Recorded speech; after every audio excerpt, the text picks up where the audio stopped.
le da ese saborcito casero que tanto te gusta. Mayonesa Alacena, el rico sabor de casa. Estamos viendo TV Perú Mundo.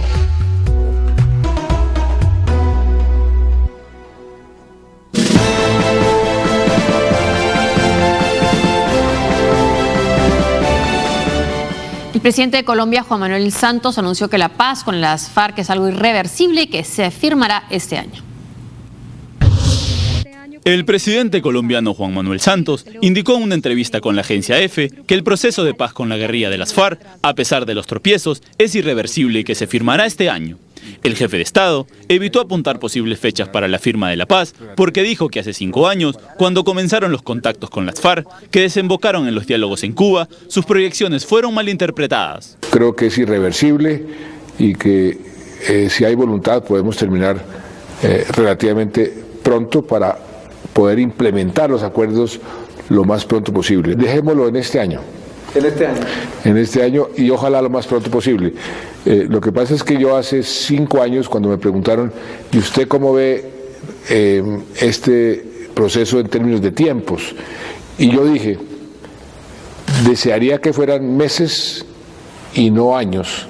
Y eso fue tergiversado para decir que yo había prometido que iban a ser meses y no años. El mandatario explicó que es muy importante la agilidad en este aspecto, porque la experiencia estudiada en otros procesos de paz muestra que lo mejor es no permitir demasiado tiempo entre el momento en que se firman los acuerdos y el momento en que se comienzan a implementar, para que no haya decepciones en la gente. De las muchísimas cosas que hemos estudiado de otros procesos, no permitir demasiado tiempo entre el momento en que se firmen los acuerdos y el momento en que se comienzan a implementar es muy importante. Ellos deben entender que si se sientan en la mesa de negociación deben dar algunas señales de buena voluntad. Las negociaciones con las FARC, que comenzaron en noviembre de 2012 en La Habana, ya han producido acuerdos en 4 de los 5 puntos de la agenda de negociación y solo queda pendiente el fin del conflicto, que incluye un alto al fuego bilateral y definitivo, la dejación de armas y desmovilización por parte de los guerrilleros. El presidente Santos habla de llegar a este acuerdo este año. Antes había hablado del 23 de marzo, finalmente no se ha logrado, pero también señala que no debe pasar mucho tiempo entre la firma y el poner en práctica estos acuerdos. Pero lo que decíamos, entre esas 2 etapas tiene que haber primero la aprobación del pueblo colombiano. Sí, ¿no? Es una promesa del presidente Santos. A ver, las FARC creen que los acuerdos en materia, por ejemplo, de reforma agraria ameritarían una nueva constitución y ellos quieren que no solo se redacte una nueva constitución, sino que la elección para la Asamblea Constituyente sea a la vez la elección en la cual se decide si se ratifican o no los acuerdos. Muy probablemente eso no sea aceptado por el Estado colombiano y las FARC negocian desde una posición de debilidad, o sea que eso no va a ocurrir. La propuesta de Santos es un referendo, pero claro, no hay acuerdo hasta que no lo refrende el pueblo en una votación. Recién ahí empieza el proceso de implementación. En la cumbre de Naciones Unidas sobre las drogas que comenzó hoy en Nueva York, el presidente de México, Enrique Peña Nieto, propuso el cambio de enfoque para combatir el narcotráfico con una visión que incluya los derechos humanos y la salud pública. En su intervención, Peña Nieto pidió no criminalizar a los consumidores para dar oportunidades y alternativas a estas personas y mantenerse firmes con los traficantes. Esta propuesta fue anunciada en la sesión especial de la Asamblea General de Naciones Unidas, que fue propuesta por México, Colombia y Guatemala. En otra parte de su discurso, el presidente mexicano dijo que la guerra contra las drogas no ha inhibido ni la producción ni el consumo. Pidió a todos los países integrantes de la Asamblea dar continuidad a lo que ha funcionado y cambiar lo que no ha dado resultado. El mandatario presentó 10 propuestas sobre el problema mundial de las drogas. Ahí expresar, se vislumbra un nuevo enfoque que combata decididamente a los criminales, pero que en lugar de criminalizar a los consumidores, les dé oportunidades y alternativas. Con firmeza, debemos continuar haciendo lo que ha funcionado. Con flexibilidad, debemos cambiar aquello que no ha dado resultados.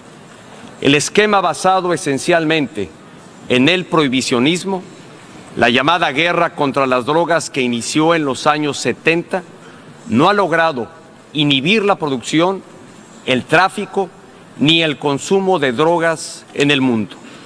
Como presidente de México, en esta sesión especial, doy voz a quienes ahí expresaron la necesidad de actualizar el marco normativo para autorizar el uso de la marihuana con fines médicos y científicos. Los participantes. Fue elegido para presidente para restaurar la democracia en Chile luego de la dictadura de Augusto Pinochet. Patricio Aylwin falleció este martes en Santiago a los 97 años. Fue el primer mandatario electo por votación popular tras el fin del régimen que encabezó Pinochet y que dejó más de 3.000 personas muertas. El líder de la democracia cristiana pidió perdón al país por las víctimas de la dictadura un año después de restaurada la democracia. El 11 de marzo de 1990, la histórica imagen con Augusto Pinochet en la transición del mando quedará para la posteridad. Patricio Aylwin nació el 26 de noviembre de 1918 en Viña del Mar. Ingresó al Conjunto Nacional siendo dirigente entre 1949 y 1952 y luego presidente en 1957.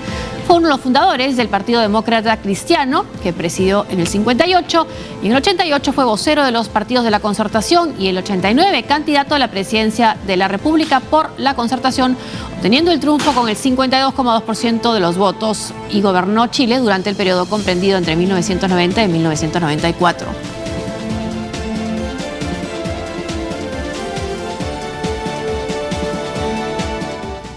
Hay algunos que han criticado a Aylwin, ¿no?, por no haber sido suficientemente enérgico con los militares, pero la verdad es que estaba conviviendo con Pinochet y además lo que recuerda un artículo es que él entró a gobernar con 16 partidos. Claro. Y con una votación de Pinochet del 44%, una difícil situación. Y con una, sí, claro, y con una constitución que establecía normas transitorias como que Pinochet y los otros jefes de las Fuerzas Armadas seguían en sus cargos durante 8 años después de la transición. Pinochet designaba, bueno, el presidente, pero estos los había designado Pinochet, una parte del Senado.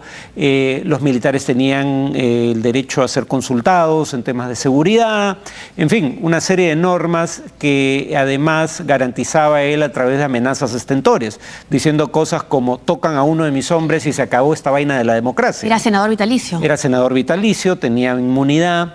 Entonces, yo sí creo que finalmente se demoró mucho en cambiar la herencia de Pinochet. Y de hecho no se ha terminado de cambiar. La Constitución sigue siendo la misma, aunque con modificaciones sustantivas, pero creo que Aylwin no tenía un gran margen de maniobra. Y le recordan, estaba leyendo incluso la misma presidenta, ¿no?, por la reconstrucción de la democracia, intentar lograr la unidad, y también al final de su mandato ya no quedaban presos de conciencia o presos de políticos, y se había hecho un gran trabajo en encontrar los más de 1000 desaparecidos que dejó el gobierno militar. Además, un hombre, como comentábamos, que su honestidad nunca fue cuestionada y que además la historia le dio una oportunidad. Él apoyó el golpe de Estado de Pinochet, sí, y luego fue uno de los que encabezó la campaña por el no, que ganó, que fue la primera avance hacia la democracia plena. Claro, lo que se cree es que él pensaba que los militares iban a hacer un gobierno transitorio y que iban a restablecer el proceso electoral y la democracia cristiana iba a poder vencer en las siguientes elecciones, que serían en 1 o 2 años. No contaron con que Pinochet tuviera un proyecto propio. Vamos ya a la última nota. La campeona del mundo de snowboard extremo, la suiza Estelle Vallet, murió como consecuencia de una avalancha en los Alpes suizas que la sorprendió durante el rodaje de un video. La joven deportista de 21 años descendía a gran velocidad por una ladera sobre su tabla cuando una avalancha de nieve y la arrastró. Pese a que llevaba un casco protector, un chaleco y un detector de antiavalanchas, nada pudo hacerse por salvar su vida. Estelle Vallet se había proclamado campeona del mundo de su especialidad por segunda vez consecutiva hace solo un par de semanas.